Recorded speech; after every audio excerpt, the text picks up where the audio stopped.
একটা সময় বাংলাদেশে ফুটবল মানেই ছিল গ্যালারি ভর্তি দর্শক, মাঠ জুড়ে করতালি গর্জন আর পুরো জাতির একসাথে বুক ধরানো প্রতীক্ষা। সেই দিনের স্মৃতিগুলো আজও অম্লান। বাদল, সাব্বির কিংবা আলফাজদের গোলের পর রেডিও টিভির সামনে উল্লাসে কেঁপে উঠত গোটা দেশ, কিন্তু তারপর চোখের সামনেই যেন নিঃশব্দে হারিয়ে গেল ফুটবল। শূন্যের দশকে ক্রিকেটের উন্মাদনায় যেন ঢেকে গিয়েছিল সব।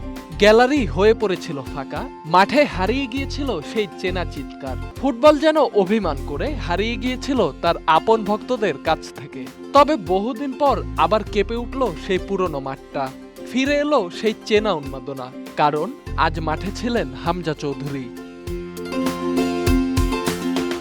৫৫ মাসের দীর্ঘ বিরতির পর ঢাকার জাতীয় স্টেডিয়ামে আবারও জ্বলেছে ফ্লাড লাইট, আর তার আলোর সঙ্গে আলোকিত হলো পুরো জাতির আবেগ। ফুটবল ফিরে এলো তার তীর্থভূমিতে, আর সেই ফিরে আসার মুহূর্তটাকে স্মরণীয় করে রাখলেন এক নতুন বাংলাদেশি, হামজা চৌধুরী। গ্যালারি জুড়ে আবারও গর্জে উঠল বাংলাদেশ বাংলাদেশ। সেই পুরনো সুর যেন আবার ধ্বনিত হলো ঢাকার আকাশে। ভুটানকে ২-০ গোলে হারিয়ে ফুটবল ফিরল নিজের ঘরে।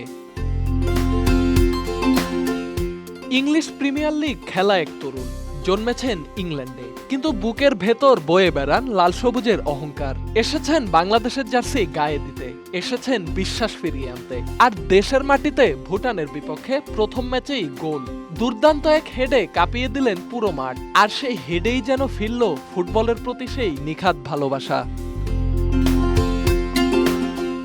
হামজার এই একটি গোল যেন জবাব বহু প্রশ্নের। এটি কেবল একটি ম্যাচই নয়, একটি জাতির আস্থার পুনর্জন্ম। হামজা দেখিয়েছেন আমরা পারি, আবারও জেগে উঠতে পারি। আমরা হারাইনি, হার মানিনি, শুধু অপেক্ষায় ছিলাম একজন হামজার মতো নেতার জন্য। এই জয় শুধু দুটি গোলের নয়, এটি এক ফুটবল প্রেমী জাতির আত্মার জয়। যারা হৃদয় দিয়ে ফুটবলটাকে ভালোবেসেছিল, তাদের বিশ্বাস করার সময় এসেছে। হয়তো এই এক রাতেই সব বদলে যাবে না, কিন্তু পরিবর্তনের শুরু হয়ে গেছে। আর সেই শুরুটা লিখে দিলেন একজন, যার নাম Hamza Chowdhury. Dhaka express desk report.